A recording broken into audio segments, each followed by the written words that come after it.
Good morning. Welcome to Ecclesiastes. You'll notice that there is a conspicuous absence because my dear Megan is in fact in upper Pennsylvania, northern Pennsylvania, ministering to the youth group there. So she is not here. So we're going to jump right in. There's no hook because we have oodles to get to today. So last week we talked about the person's mindset as they enter God's presence. They draw near. We talked about drawing near with the intention of obedience, praying with solemnity, and committing all of our decisions in all areas of worship to the Lord out of that real reverential awe. That it's not just, oh yeah, we're here on Sunday, it's time to praise Jesus, but there's a seriousness about the wise person in their approach to God. Now, as we move into this next section, we do have another transition that's pretty abrupt. It's not quite as abrupt, I think, as the last one, but it's still pretty abrupt. It's not totally random. Kohelet is going to return to earlier themes, and he's going to continue to ask questions and build on his answers, and he's going to reach some additional conclusions here.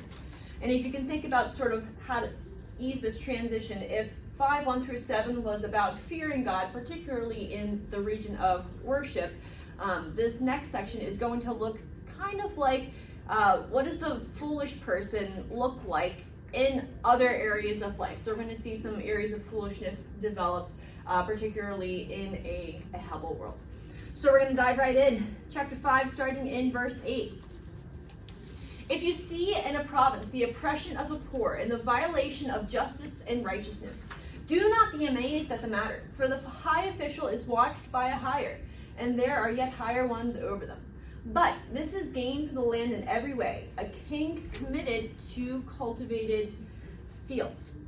Now, the first couple of verses here do repeat the theme of chapter 4, verses 1-4, but there's an interesting twist here. So back in chapter 4, he said, I saw oppression, and here it's, if you see, and we see here that Kohelet is pulling his readers into the observation. He's not just saying, well, this is my own personal experiment, let me tell you about it, but he's sort of challenging his readers. He's like, hey, you go out into the world.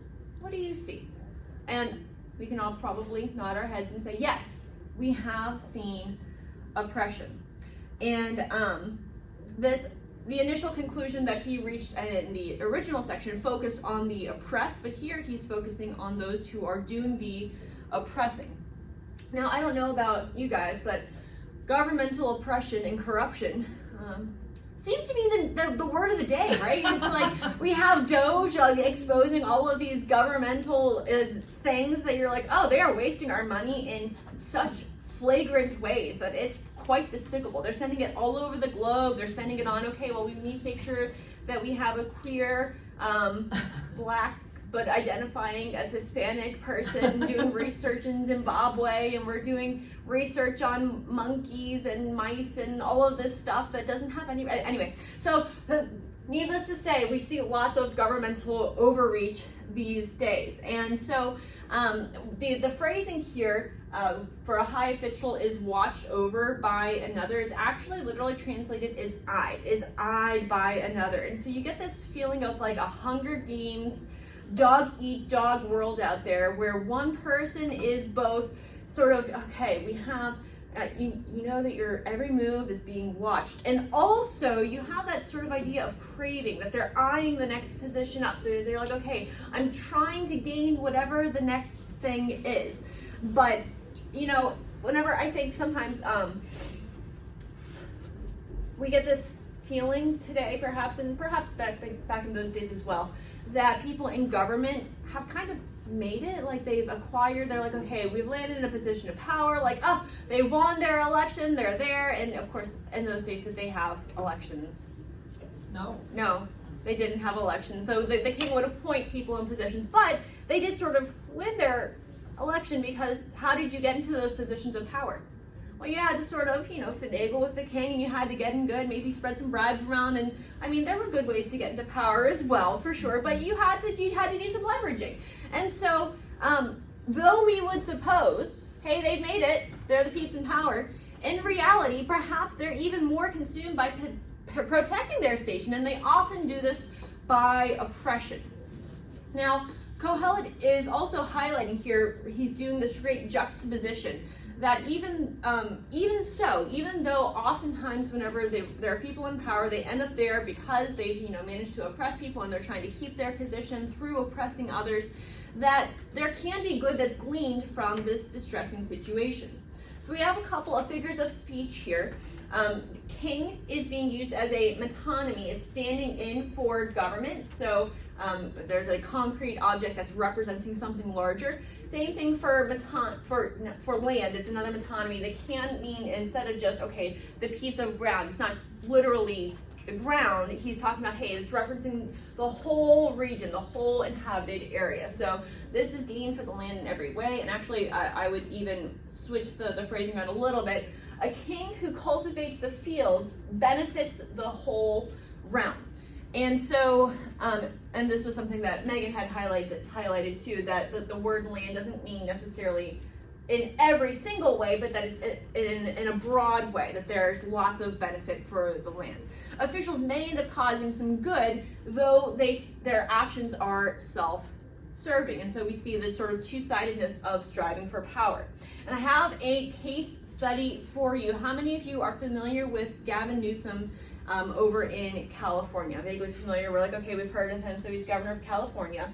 And not this past year, but the prior year, November of 2023, San Francisco has a very bad homeless population problem. So they have, it's just really terrible. The streets are overwhelmed with the homeless. People aren't safe. They go outside and there's just human feces littered everywhere. It's a really distressing situation. And in 2023,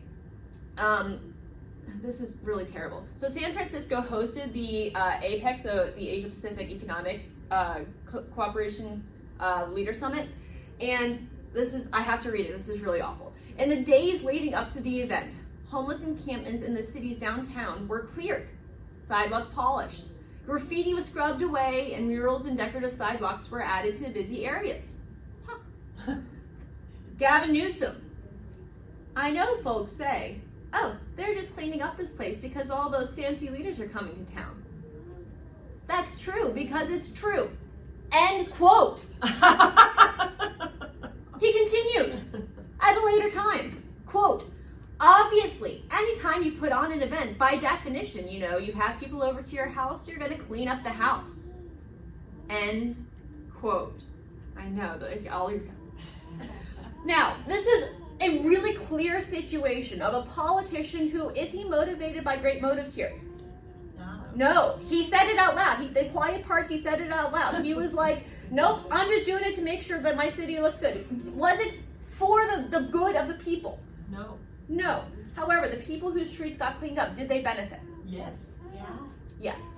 And so, again, Kohelet is juxtaposing these two situations, saying, hey, oftentimes whenever people are striving for power and they're trying to hang on to their position and they're jockeying around, oftentimes that causes oppression, but sometimes it causes good too.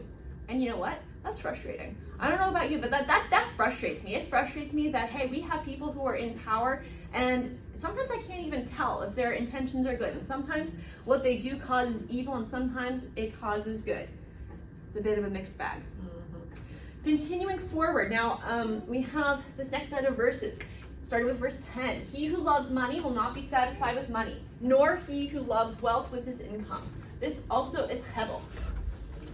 This is great. When goods increase, they increase who eat them. And what skill has their owner but to see them with his eyes? Sweet is the sleep of a laborer, whether he eats little or much, but the full stomach of the rich will not let him sleep. Now we have another parallel here. We're returning to the themes of chapter 4, verses 5 through 8. And how many of you are familiar with the musical movie thingy thing, The Greatest Showman? Greatest Showman, a few of us. All right, so there's this song in The Greatest Showman. And the lyrics, the song title is Never Enough. And it goes, all the shine of 1,000 spotlights, all the stars we steal from the night sky will never be enough. Never be enough. Towers of gold are still too little. These hands could hold the world. But it'll never be enough for me. And you guys, lucked out because unlike Pastor Jeff, I cannot sing, so I didn't sing it for you. You should go and listen to the song if you're not familiar, because it is a brilliant song, but the words are terrible, right? You're like, I was like expressing this very greedy, unsatisfied attitude. And so the wealth that the politicians, connecting back to those verses, but really anybody who idolizes money, no wealth will ever be enough. It will never be sufficient to satisfy. Money's not enough. Now we can extrapolate this into our own lives, because maybe money isn't quite our thing, but we can think about the size of our house, the amount of savings that we have, the amount of free time we've been able to acquire in our schedule, sleep, the quality of our dinners, our gardens, right? There's all sorts of things. We can be like, well, if I can just do this thing, but there's always the next thing. There's always the next thing. Megan did some research on the numbers, and interestingly, it came back with some mixed results. It doesn't actually matter how rich or poor you are. So there's no thorough conclusion like, okay, if you have this much money, then that's too much. And as we were talking, we said, you know what, the main thing is what your heart is focused on. Whatever you love, whatever your motivation is. Because I know people who really are pretty poor, like they don't have a lot, but their heart is grasping, and they're constantly looking for the next thing. And I know people who are so wealthy, but you would never know it, because the Lord has found them to be an adequate channel. And he says, hey, I'm going to give you more. I'm going to give you more. And they just they're like, oh, I can fund this over here. I can fund this over here. I can be generous over here. I can be generous over here. And because they're such good stewards, the Lord continues to bless them. And so the secret is to enjoy life and all of its little gifts along the way, not to continue to look for more. Now, I think that this line is perhaps my favorite line in the entire book. When goods increase, they increase who eat them. Both literally and figuratively, like it's literal and it's figurative. This is best evidenced by the holiday food fest from Thanksgiving to New Year's Eve. It is the time of increase. You are invited from party to party. You go from Thanksgiving with the greatest feast of all time to New Year's Eve, where again, food abounds. And even if you have an iron will, but it's really hard not to walk away from the season with an additional 50 pounds. And inevitably, Megan and I are talking like we both did this. We had leftovers, right? There was candy, there was cookies, and we were like, what are we gonna do with all of this food? Eventually, at the end of the day, what do? You throw it away. You just toss it. What good does it do to their owners? And this word that is listed as skill, what skill has their owner? I put it as skill. The word that you're going to see in the ESV is probably going to be advantage. And I switched it out because the word behind it, the Hebrew word, is the word that has other places been translated as skill, not yitron, which to me I was like, I have to switch it out because it's tripping me up. It's not the word yitron. Because if you think about that word yitron, that gain, it's more like the long term, what's the lasting advantage. Whereas here, the word skill can mean profit, but it's a much more temporal sense. So what even temporal profit does it do for you if you have all of this stuff, but it's all of this stuff? As Megan said, you only have one butt, so you can only sit in one chair at a time. And so you can amass, I love coffee mugs, right? I love coffee mugs. You know how many coffee mugs I can drink out of at a time? One. I can drink out of one at a time. And so while the temptation is there, Josh and I even have these conversations like, well, maybe we'll need this someday. It was great too. The other day we had this conversation about like this extra set of mugs, and it's a boring set of mugs. So I was like, Josh, do we really need to have? I mean, it's a nice looking set, but it's extra and it's sort of boring. And I was like, do we really need this? You're like, well, we'll save it for when people come over. And I was like, okay, but party at Mariah's house. Okay, happy party. And then he did pull them out when the last time we had people over, and I was like, okay. We're gonna delay this conversation to the next time, but it's pending. It's pending. Generally speaking, the more that you have, the more that you have to maintain. I remember this one Adventures in Odyssey, the Adventures in Odyssey episode, and part of it shared the story of a young man who got all of the new and expensive appliances, and this was before like smart technology. So this episode was really forward thinking, and the appliances start talking, and you're like, this was a long time ago, but they were already like, so now, is it not realistic that your appliances will talk to you? Yes. Like, this is turning into real life. So anyway, the guy goes to sleep thinking it's a nightmare, but his alarm talks to him. The appliances tell him that he's been neglecting them, leaving them to get old. And so he does nothing but fix appliances day in and day out. Finally, he gets frustrated and tells, do what you were created to do, or else. And then he goes into the car, satisfied. But the garage won't open. Dun, dun, dun. It's very Twilight feeling. And so, again, what good is it to have all of this stuff at the end of the day? The final line of the verse, again, what good is it to have the owner? Okay, so moving on to verse 12 here. We have this sweet sleep versus fitful sleep. And as you think about it, and as I was reflecting on my life, and whenever I have gone on mission trips where you're doing manual labor, especially, like the junior high mission trip, for the cabins that you sleep in, just so you know, they stink. Why? Probably because there are all of these sweaty junior high kids who go and they don't know how to take showers, even though we really push them to take showers. The cabins smell bad, but you're doing like 6 to 7 hours of hard manual labor where you're splitting giant logs and you're wrestling them and rolling them around. And so, whenever I get to that cabin, you know what I'm doing? I am sleeping. Soundly. Very soundly. And it sort of doesn't really matter if I've been able to eat a lot that day or if the dinner that the camp served was kind of subpar and I was like, I'm just gonna sort of pick at this. I'm exhausted, so I'm sleeping.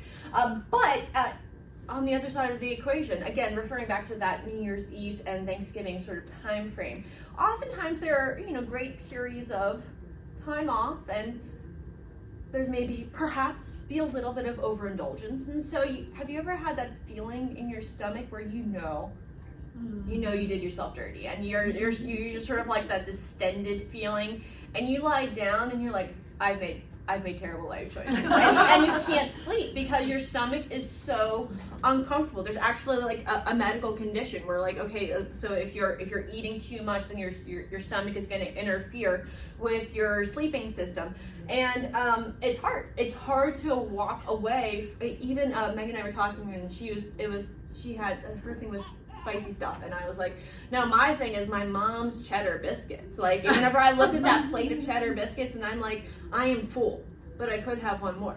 I could have one more, and I know what it's going to do to me. I know I'm not going to feel good. I know it's going to trigger one of my headache things. But what do?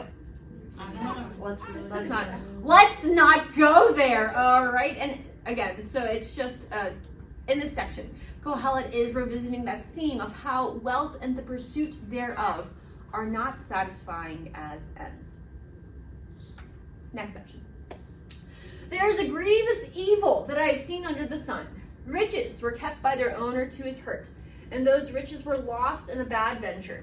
And he is the father of a son, that he has nothing in his hand. As he came from his mother's womb, he shall go again, naked as he came, and shall take nothing for his toil, that he may carry away in his hand. This also is a grievous evil. Just as he came, so shall he go. And what gain is there to him who toils for the wind?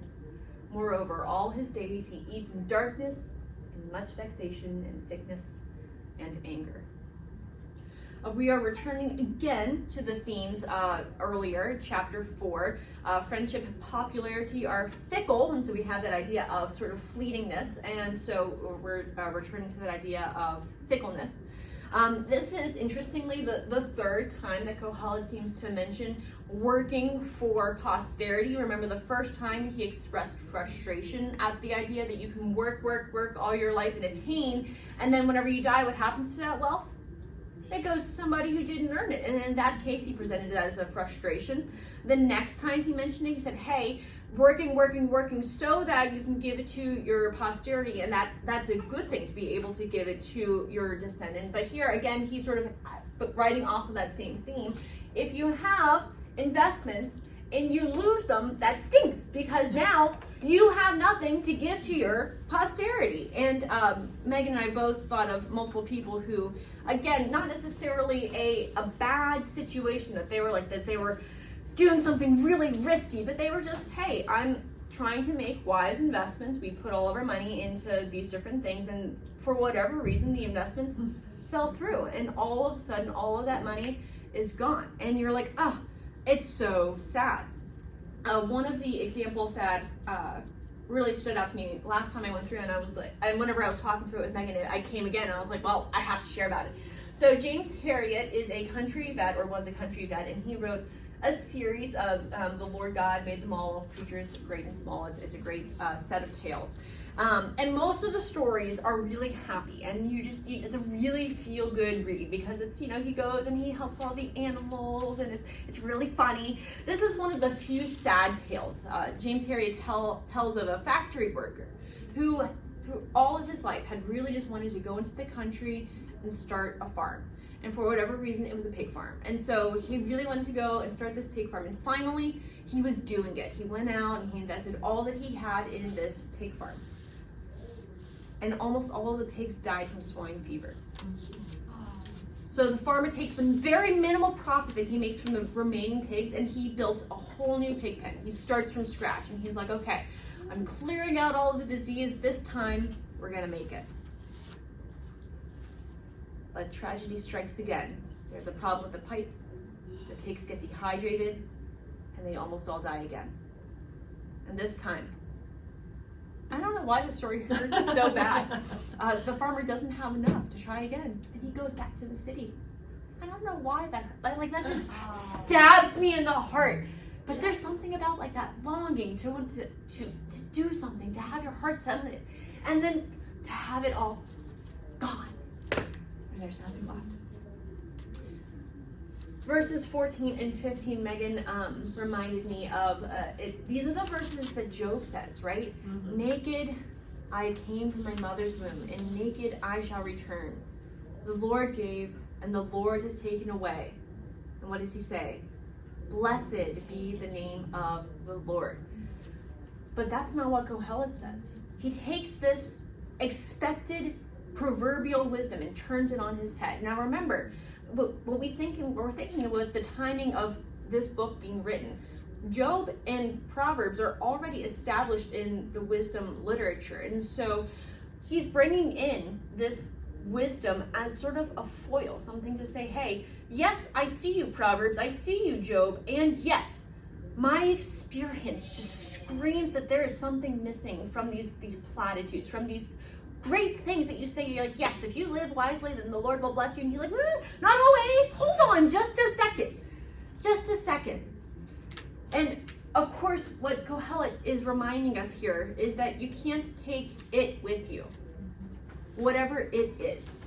No garden, no house, no mug, no outfit, nothing. There's nothing that we can take with us. Now, as we go into the next verse here, what gain is there?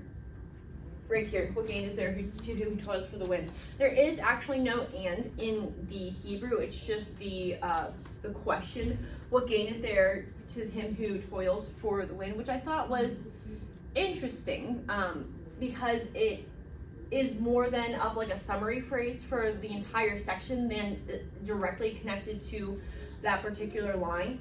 What gain is there to him who toils for the wind, who tries so hard to catch the wind, to pursue the wind? And again, that parallels that phrase, chasing smoke, right? There is no gain. And this final line, moreover, all his days he eats of darkness and vexation and sickness and anger. To me, this is one of the most, I think, depressing lines of the book. It's just dark. It's pretty dreary, and that word moreover can also be translated as something like yea or behold. Behold, all his days he eats in darkness. And as I was reflecting, because this is a really, like, that's a heavy line, and it's hard to grapple with, especially because what's coming after this is the next enjoy life refrain. And so it's just like bam, bam. And you're like, these two things held in tension is hard to wrestle with.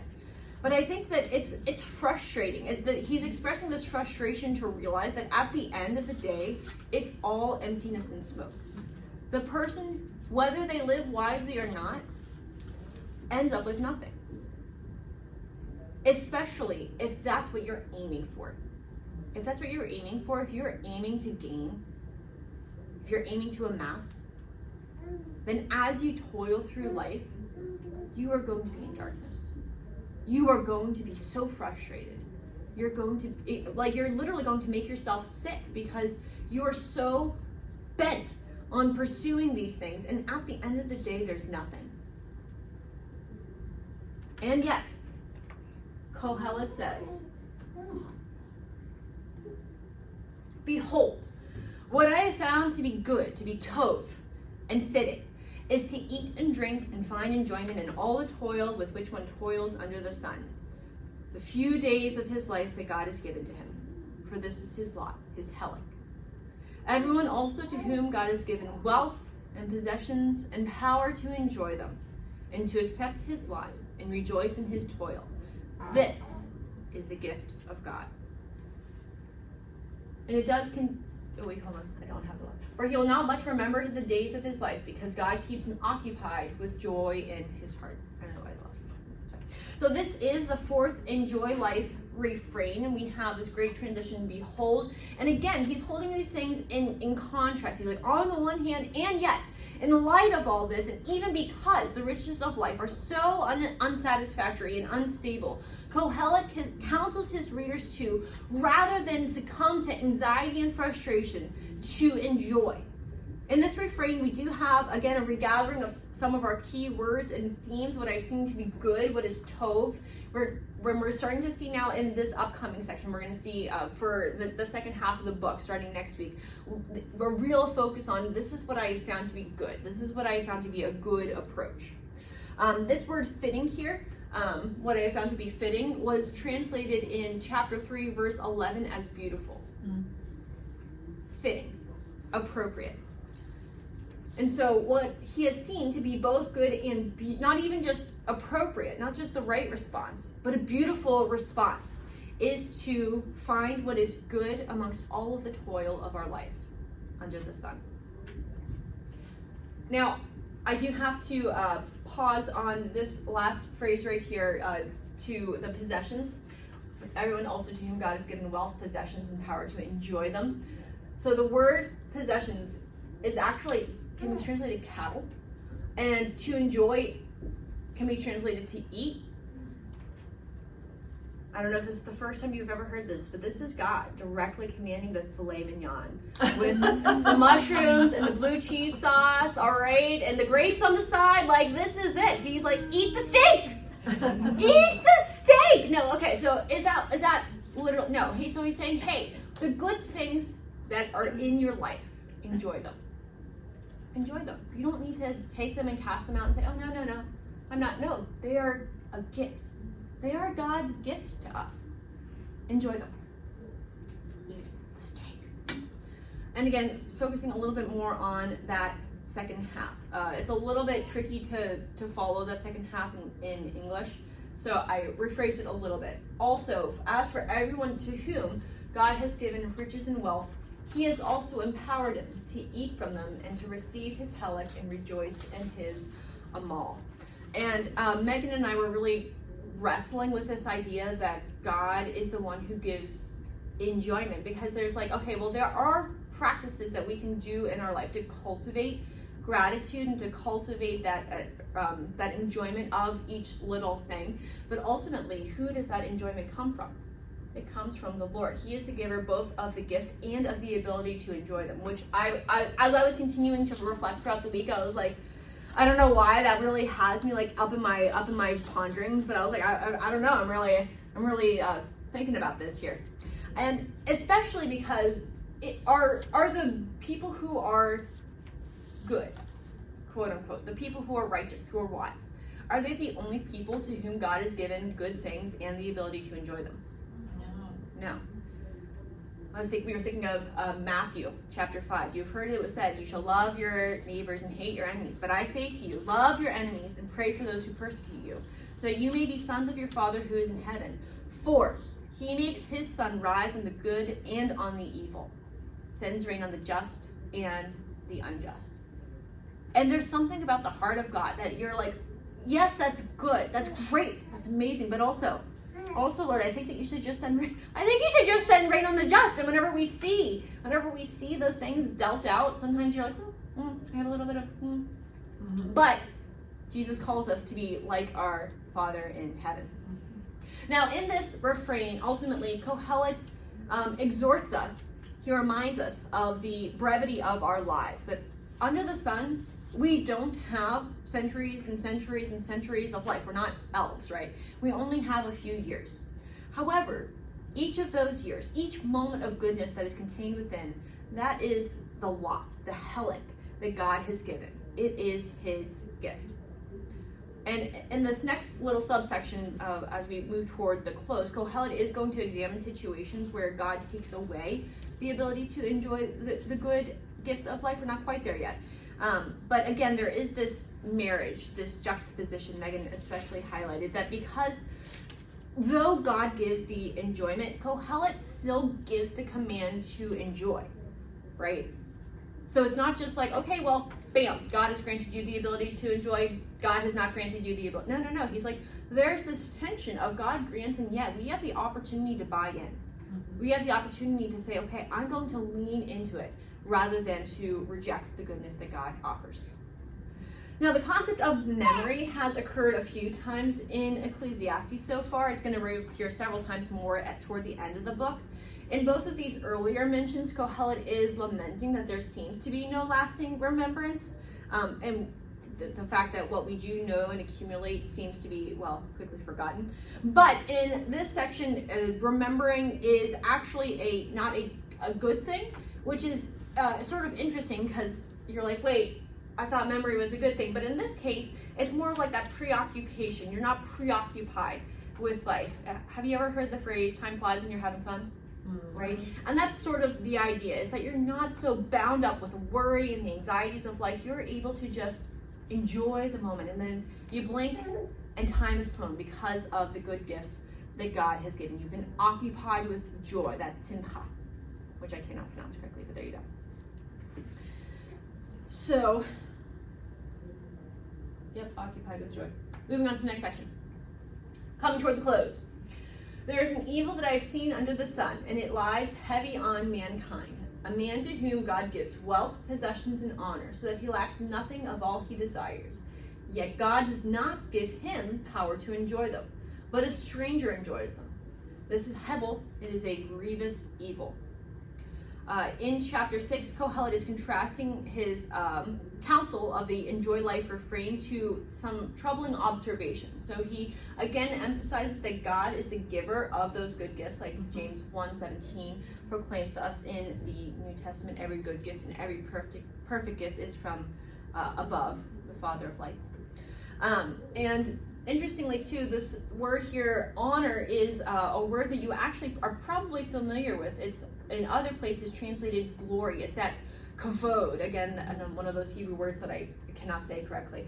But it's that heaviness, that weightiness, that sort of prosperity it's used to talk about God, but it can also be used for people. So I think that honor is probably the best way to describe it here. So this is the situation. God has given gifts, including honor, which you would think that if God is going to allow you to possess these things, that you would also be able to enjoy them. But not always. It's like, so I had a different example in here, but as I was thinking, I was like, it's like whenever you give a kid an ice cream cone, right? And they walk away and they're so happy with their ice cream cone. And it's a little kid, so inevitably, what do they do with the ice cream cone? They drop it! And then And they well up with tears. And actually, my nephews just had this the other day. My dog Mina ate one of the little rice cakes that they were eating, and poor little Theo was just devastated. Like, his heart was ripped out because he's like, I know I shouldn't be upset about this, but my rice cake. But that's how we feel like whenever, like, these situations where people have worked so hard, they've attained, and then all of a sudden enjoyment is just ripped out and they're not able to enjoy what they have been granted. It can really weigh down the soul. Remember, again, Kohelet is describing the things that he sees under the sun, and he wants us to recognize that we experience them too. And so Kohelet concludes that the situation he observes is Hebel. It's frustrating, it's foul, and it's problematic. Now he's going to continue to develop this thought in these next verses. So let's keep rolling. If a man fathers 100 children and lives many years, do you think that's literal? No. Okay. And lives many years, so that the days of his life are many, but his soul is not satisfied with life's good things, and also he has no burial. I say that a stillborn child is better off than he, for it comes in Hebel and goes in darkness, and in darkness its name is covered. Moreover, he has not seen the sun or known anything, yet it finds rest rather than he.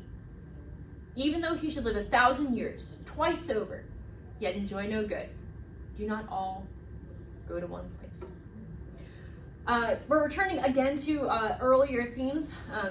2 through 3, we have that idea of hyperbole. So in verse 2 and 3, he said, hey, wouldn't it have been better if they just hadn't been born? And he's using that same sort of exaggeration here. He's not making a point about reproduction or long life or gathering things. He's saying, hey, our life is meant to be enjoyed. He says it's a grievous evil when there should be enjoyment, but there isn't. And again, we hark back and I think of Job chapter 3, where Job is saying, hey, you know, it would have been better for me if I had never been born. Why was I allowed to come from my mother's womb?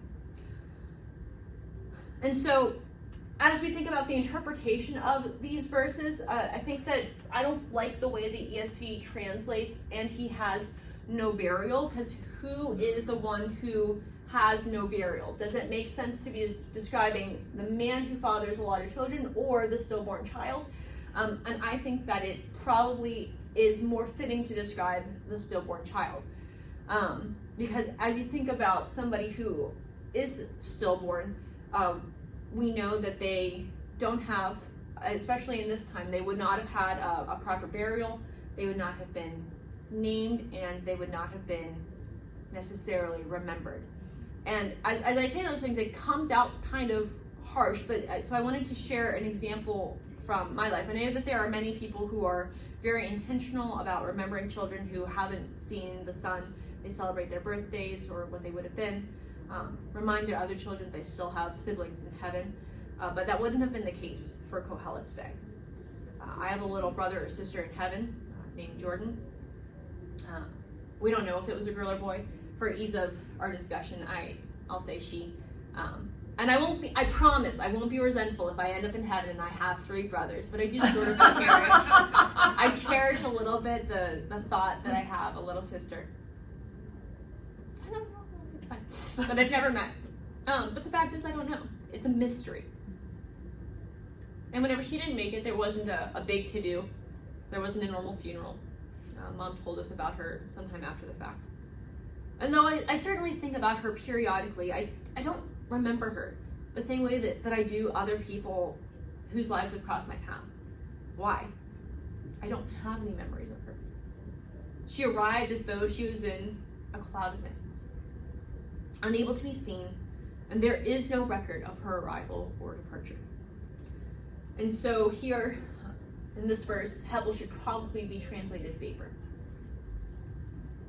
We return to the idea of death as the great leveler. Who goes to the grave? Both the man who lived essentially forever, had all of the children, had all of the things, but didn't enjoy anything, and the life who did not experience the disappointment of life. Both have the same end. And so Kohelet concludes that the inability to enjoy life, well, it's rather better to never know that you missed out. It is worse not to be able to enjoy. And again, we're not making a point about the sanctity of life. He's not saying, oh, well, if it's gonna, have a bad life, then you may as well just get rid of the child. He's making a point that a life lived apart from the experience or ability to enjoy life seems not to be a life worth living, at least in the sense of living to the full. His concern is with the quality of life, and he sets as its foil the most dire and sad of circumstances to heighten his commendation for enjoyment in the present experience of living. If God gives us good things, if he's granted us the ability to enjoy them, how dare we turn our backs on them, surrendering our hearts to the rat race of a scrambling existence that will never satisfy us? I say we dare not. Megan said that it was like receiving a Christmas gift, right? And perhaps if you have children, your children may have experienced and say, oh, I didn't want that color. And you're like, you mean thank you very much is what you meant to say. But sometimes that can be our heart toward God. We say, what's... We dare not. Final verses. All the toil of man is for his mouth, yet his appetite is not satisfied. For what gain has the wise man over the fool? And what does the poor man who knows how to conduct himself before the living? Better is the sight of the eyes than the wandering of the appetite. This also is Hebel and is striving after wind. In my opinion, verses 7 through 12 are transitional verses, and really you could sort of put them either with the first half or the second half. For the sake of time, I chose to cap it at these three verses as sort of a reflection, both of the subsection of 5:10 through 6:6, and a summary of part 1 as a whole. We see that toil itself is what? Toil is Hebel. There is nothing that we can do in this life that will last, and it all is fleeting. It flies away so quickly, and does it give us that lasting satisfaction? No. In the second half of verse 7, appetite can also mean life or soul. Your soul is never satisfied, and to me that seemed to fit as well. But you can also think about your appetite. Like, do you ever get full? Are you ever done eating? There was not enough chorus of no's. I'm never done eating. I will admit it. I am never done. I have not reached the point of being full, right? So extrapolating to the rest of life, we're never seen to be satisfied. No matter how much we labor, it's never enough. Never enough. Never. Sorry. No matter how much we're able to obtain, we can't satisfy our appetites.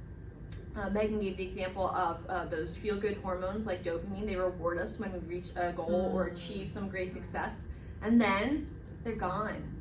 And we are left wanting that feeling again and again. We're never satisfied with the fleeting nature of the feelings generated by those hormones. And here, Kohelet also concludes, an initial conclusion, that wisdom itself is Hebel. We're going to explore wisdom a lot more in the second section, but it answers the question from 1:1. What does man gain by all the toil at which he toils under the sun? And the answer is, well, we still have trouble ascertaining what gain we achieve. Even whenever we approach toil with wisdom, it seems under the sun that we're not any better off. What advantage is there in the superiority of knowledge or the sagacious correctness of demeanor? None. If satisfying our appetite is your end goal, wisdom especially profits you nothing. And even wisdom rightly applied in the realm of wealth doesn't profit us beyond the grave. Now, if we follow this pattern here, naturally the last summary here is that pleasure is Hebel. Kohelet includes a better than saying. So better is the sight of the eyes than the wandering of the appetite. And if you think about, okay, what does sight of the eyes mean? It means, okay, so I can see what? I can see my computer, I can see my coffee, and I can see my water. They're all right in front of me. They're things that I have right here. I have them. So it is better to be content with what you have than to have a roving appetite for things that you cannot attain. Desire cannot be satisfied or fulfilled, and certainly the desire or even the attainment of wealth provide satisfaction. That is all meaningless, and so it is better to be content. Ultimately, there's no lasting profit to strive after the wind. And so, as we think about the structure of the entire section, little subsection here, we have wealth is both unsatisfactory on its own and hard to grasp. It is slippy. And I'm going to use that Pittsburgh phrase. It's slippy. It's hard to hold on to. And we're counseled to find what is good in our efforts. Even wealth that is from the Lord is also, look, we can't hang on to it. There's nothing that we can grasp or hang on to. And so the conclusion for part 1 is that human effort, which includes toil, wisdom, and pleasure, is unsatisfactory. It's unstable to build our life upon. And he says, there is no yitron that I can see under the sun. And yet, I want to say that we must remember that Kohelet's exhortations to view pleasure, it's like they're pragmatic, but they're also theological. He commends the enjoyment of life in full view of life's simple pleasure, yet an acknowledgement that joy ultimately comes as a gift from God. His commendations are neither excessive nor irresponsible.